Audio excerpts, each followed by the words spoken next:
একটা ছেলে ভালো, 5টা 7টা ছেলের মাঝখানে পড়া, জিজ্ঞাসা করে কি রে তোর প্রিয়জন কোথায়? আমার তো প্রিয়জন নাই। কি করলি, তোর প্রিয়জন নাই?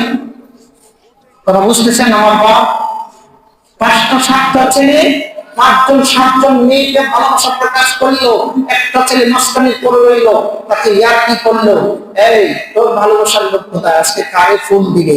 আজকে তো কেউকে দেয় নাই। তোর ভালোবাসার লোক নেই, ওর ভিতরে আঘাত দিয়েছে, ও ভালো ছেলে, পড়ালেখা করে ভালো, এখন সে তার ভিতরে টেনশন ঢুকছে। আগামী বছর 14ই ফেব্রুয়ারি আসার আগ পর্যন্ত যেই কোনো কোয়ালিটিতে আরেকটা মেয়েকে ফুসকাইয়া যেই কোনো ভাবে তার আমার ভক্ত বানিয়ে দিব, তারপরে 14ই ফেব্রুয়ারি আসলে ওই আড্ডাখানায় গিয়ে তাকে দেখাবো, নে আমার একটা ভালোবাসার মানুষ পেয়েছে, এই নে ফোন দিলাম।